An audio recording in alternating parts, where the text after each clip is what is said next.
So ayan o, magandang umaga sa inyo. So ito na, itong tapos na yan, yung set na yan. So patuloy na yung paghuhukay nila papuntang doon sa Coastal Road. So ayan o, naghuhukay na sila dito, nag-excavation. Dalawang set yung gagawin. Ayan.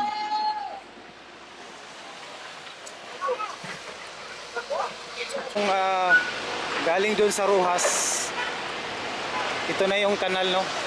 Box culvert na magdudugtong dun sa Rojas. Ayan. Dudugtong sa Rojas.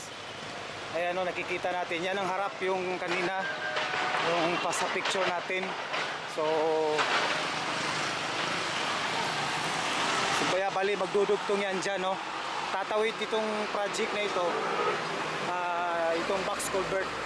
So, kaya yung tubig doon stagnant pa, hindi siya makaka-flow kasi yun nga, wala pa silang daanan, no? Actually ito yung sa ilalim, galing ito sa doon sa Ruas. So ito parang dinivert lang dito yung tubig, pero wala pala talagang talagang diretso na malaki na daanan. So ito yung drainage box culvert, bali dalawang set na gagawin dito. So mangyayari dito one day, magiging parang Times Beach na ito dito, no? So ito yung rotondas doon sa unahan, then may exit